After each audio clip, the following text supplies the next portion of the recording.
किसी ने खूब कहा है कि यदि आप अपने पड़ोसी से अपने समान प्रेम करते हैं तो कभी भी आप उसकी बुराई के बारे में नहीं सोचेंगे।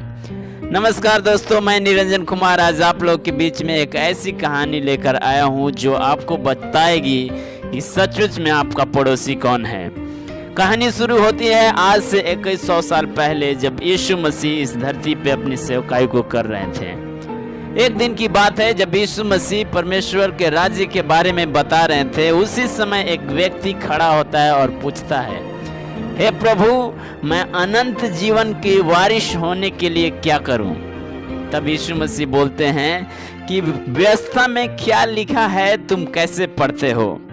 वो व्यक्ति बोलता है कि प्रभु, व्यवस्था में लिखा है कि तू प्रभु अपने परमेश्वर से अपने सारे मन, सारे प्राण, सारे बुद्धि और सारी शक्ति के साथ प्रेम करो और अपने पड़ोसी से भी वैसा ही प्रेम करो।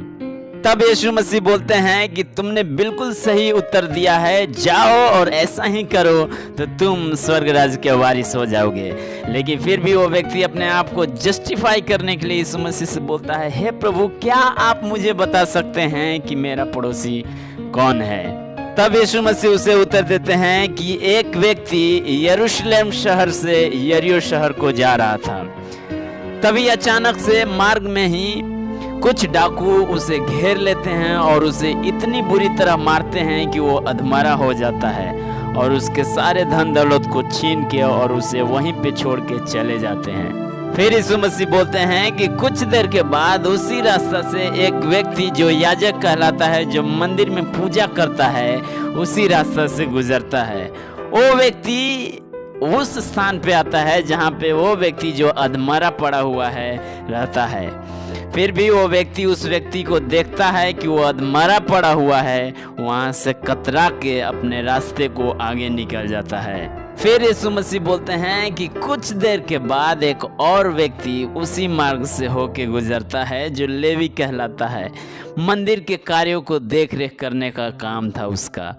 वो व्यक्ति भी वहाँ पहुँचता है जहाँ पे वो व्यक्ति जो अधमरा था और दर्द के मारे करा रहा था, वहाँ पे पहुँचता है। वो व्यक्ति उस व्यक्ति को देखता है कि ये दर्द के मारे करा रहा है और ये अधमरा पड़ा हुआ है, फिर भी वो उस पे तरस नहीं खाता है और वहाँ से कतरा के अपने रास्ता को आगे निकल जाता है। फिर यीशु मसीह बोलते हैं कि अभी कुछ देर बीते ही नहीं थे कि एक और व्यक्ति जो सामरी कहलाता है, वो बहुत ही साधारण मनुष्य रहता है और उसी मार्ग से होके गुजरता है और वो साधारण व्यक्ति उस स्थान पे पहुंचता है जिस स्थान पे वो अधमरा व्यक्ति दर्द के मारे कराह रहा था। जब वो व्यक्ति वहाँ पहुँचता है, उसे तरस आ जाती है उसे देख के और वो तुरंत वहाँ जाता है और उसके घावों पे मलहम लगाता है, पट्टी से बांधता है, तेल मालिश करता है। इसके बाद वो अपने वाहन पे बैठा के उसको वैद्य के पास ले जाता है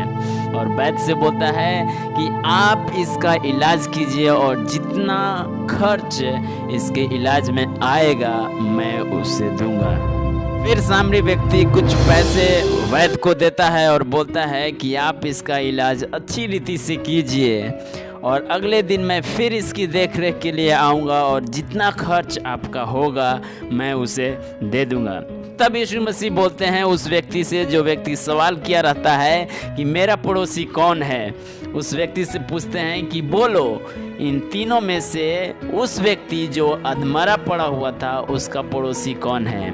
तब वो व्यक्ति बोलता है कि यीशु मसीह, इन तीनों में से जो व्यक्ति सबसे अंत में आया, जो सामरी व्यक्ति के नाम से जाना गया, जो साधारण मनुष्य था, वो है इसका वास्तविक पड़ोसी। तब यीशु मसीह बोलते हैं कि जाओ और तुम भी वैसा ही करो तो तुम स्वर्ग राज्य के वारिस होगे।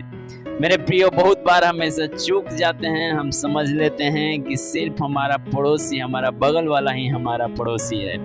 लेकिन यीशु मसीह इस कहानी से बोलते हैं कि जो कोई दुख में है वो ही हमारा पड़ोसी है। यदि कोई दुख में है और उसे हम देखते हैं और उसकी मदद नहीं करते हैं तो हमारी सारी धार्मिकता बेकार है।